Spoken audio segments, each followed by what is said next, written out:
ассалому алайкум ба ҳар як нафаре ки айни ҳол навори моро тамошо карда истодааст. нафароне ки гирифтори бемории дил ҳастанд ё хирашавии чашм доранд, ба шумо доруи алҳадаяро тавсия медиҳем. Капсула ва равғани сиёҳдона мебошад. Инчунин барои зиёд кардани риш, ё барои баланд кардани қад, ё барои нест кардани доғҳои сафед аз бадан, ё зиёд кардани мӯи сар, ба шумо соф савдоро тавсия медиҳем. Суроға дар рӯи экран. Доставка ба ҳама шаҳрҳо карда мешавад. Инчунин доруҳои варзишӣ низ дастрас кардан мумкин аст. Ба рақамҳои рӯи экран муроҷиат намоед. Занг задани шумо дастгирии мо мебошад. Аз номи ЮРИСТ муроҷиат кунед, скидкатон мекунам. имрӯза навори мо оиди як-ду ахбороти нав ба шумо мефаҳмонем. Бо диққат та охири видеоро гӯш кунед ва баъдан саволҳое ки ба мо равон кардагӣ бидем ба саволҳотон ҷавоб мегардонем. Боз бисёр бародаро дар комментарияҳои мо стоматологие ки дар Россия қарор дора рақамҳои ҳамура пурсон шидан. марҳамат, рақамҳои стоматолог дар Россия рӯи экран дай,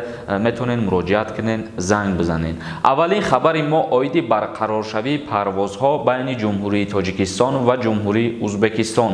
ба ҳамаи мо шумо маълум аст ки шурӯъ карда аз моҳи марти соли 2020 парвозҳо ва сарҳадҳо байни ҷумҳурии Тоҷикистон ва Узбекистон баста шуда буданд. Вале хушбахтона шурӯъ карда аз моҳи январи соли 2021 аз рӯзи 15 январ парвозҳо бо ҷумҳурии Узбекистон барқарор шуданд ва ногуфта намонад ки дар як ҳафтае як маротиба бо ширкати ватанӣ парвоз муқаррар шудагӣ ва ба анҷом мерасад. рӯзҳои чоршанбе аз ҷумҳурии Тоҷикистон бо ширкати ҳавопаймоии Тошканд худаш ба ҷумҳурии Тоҷикистон парвоз муқаррар шудагӣ ҳастай ва рӯзҳои ҷумъа бошад бо ширкати ватанӣ яъне ширкати Somon Air аз Тоҷикистон ба Узбекистон як маротибаи парвоз ба анҷом мерасад. дар умум бигирем, агар ҳар ҳафта ду парвоз муқаррар шудагӣ, якташ ба ширкати ҳавопаймоии Узбекистон ва якташ ба ширкати ҳавопаймоии Somon Air ҷумҳурии Тоҷикистон.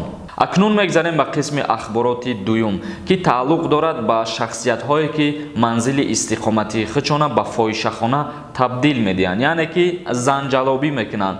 ба ҳамаи мо шумо маълум аст ки аз моҳи декабр шурӯъ карда то ана ҳамин моҳи январа ҳами кирдорҳо дар ҷумҳурии Тоҷикистон махсусан дар Хуҷанд ва шаҳри Душанбе бисёр ба чашм расидааст.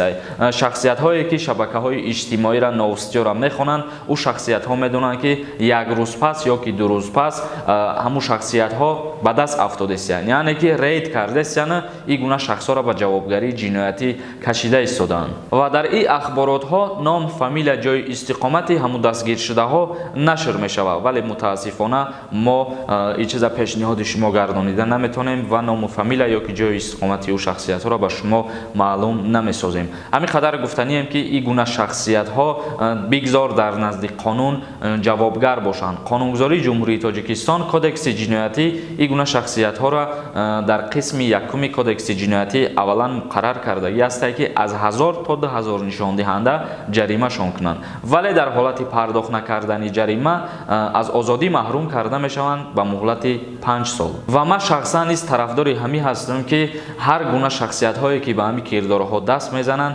бигзор аз озодӣ маҳрумшон кунанд, то ки ба дигаро дарси ибрат шаванд, ба ин гуна роҳҳои фисқ фасод нараванд. акнун мегзарем ба қисми хондани комментарияҳо. Бобуршо Ахмедов нависад: салому алайкум акаи Сорбон, ман як савол дорам, илтимос ҷавоб де. акам ду фарзанд дора, ман метавонам ба номам бигзаронам, мара хизмат мебаранд, илтимос ҷавоб де. дар ҳолате ки агар қонунӣ ту фарзандхонӣ кунӣ ва ба тариқи ҳалномаи суд ба ту аму кӯдакора ба ному фамилият бигзаронанд, дар ин ҳолат аллакай ту соҳиби ду фарзанд ҳисоб мехӯрӣ ва аз хизмати ҳарбӣ озод ҳастӣ. лекин инҷа боз як гапе ки агар падар ва модари ҳаму кӯдако розӣ бошад, дар ҳақиқат кӯдакоро бигиранд ба номи ту кунанд ва ҳамроҳи ту рӯзғор ба сар бибаранд. ихе ту просто барои аз аблава халос шидан, яъне аз даъват ба хизмати ҳарбӣ халос шидан ин кора бикуниву қонунӣ ба назар нагиранд, ин мумкин нест. бародари азиз Қурбонов нависад: ака ҳами ҳозира шуда чӣ хел Москва бирем мешавад ё ки не? ягон хел рафта намешавад, танҳо асосҳое ки мо номбар кардагием ҳамон хел метавонем бирем. Шерали Талбакзода нависад: браҷон, ҳами ту гуфта будӣ ки 16 марда границаҳо ҳуй мешаванд, ҳами гапат ростае? من یک چند روز پیش ویدیو کردگی بدم روسیه در نظر نداشتم بلکه جمهوری ازبکستان هم در اونجا گفته بودم که ممکن تا 16 مارت پروازهاشون برقرار شود ولی خوشبختانه پیش از ماه مارت در ماه январ گشوده شدند.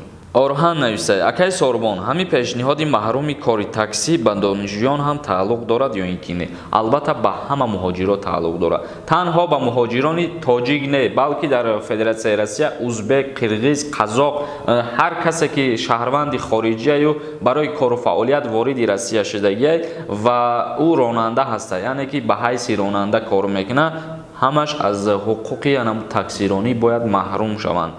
Дирӯз мо дар видео гуфтем ки сабабҳош чия. Видеои динагӣ моро тамошо кунед, бо хубтар мефаҳмед. Нафароне ки агар маълумот надошта бошед дар ин бора. Тағоев нависад: салому алайкум, савол чунин аст. Ман трудовой договор дорам, пули патент пешакӣ споридагиам то моҳи феврал рафта метавонам Россия? Мутаассифона наметавонӣ бародари азиз. Ҳабибулло Рофиев нависад: Соробонҷон салом, ман РВП дорам, рафта метавонам Россияда? РВП на ЗАГС дошта бошӣ агар бале ки метавонӣ рафта. Шарифзода нависад: салому алайкум акай Соробон, ман дар Истамбул ҳастам, метавонам ки Россия дароям? Ман паспорти российский надорам. Мутаассифона наметавонӣ бародари азиз. Аз Истамбул метавонӣ ки ба ҷумҳурии Тоҷикистон биёӣ, чунки айни ҳол парвозҳои мунтазам аз ҷумҳурии Тоҷикистон ба Дубай, ба Истамбул, ба ҷумҳурии Узбекистон кушода шудагӣ ҳастанд. Нилуфар Саидова нависад: акай Сорбон, комментарияҳотона кушодаанд ку?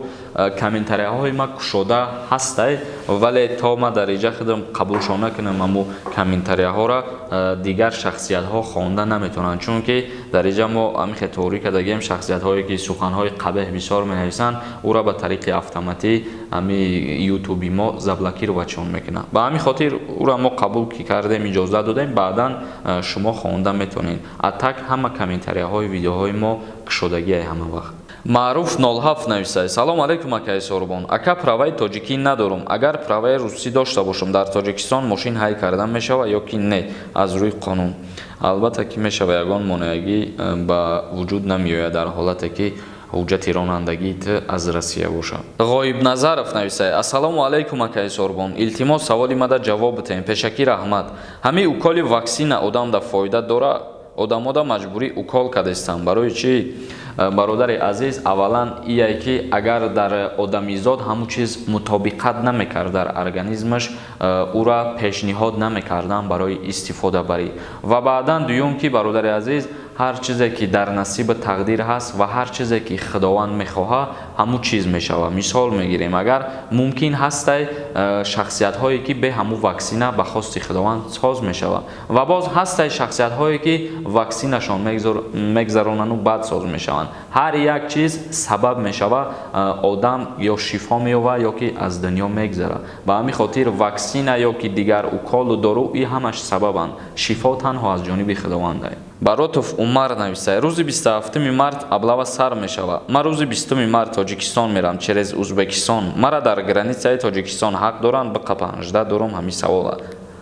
Бародари азиз, мара медонам, тра медони, дигар ҳамаи тамошобино медонанд ки ҳақ надоранд аблава кунанд, лекин мекунанд. Ба хотире ки мо шумо хизмат намерем, аз хизмат саркашӣ мекунем.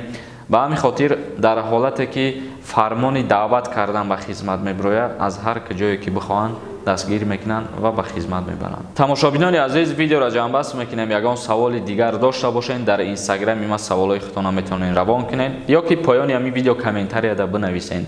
Дар канали ЮРИСТ обуна шудана фаромӯш намекунед. Аллоҳ ҳамаи мо ва шуморо нигаҳбон бошад то барномаҳои нав.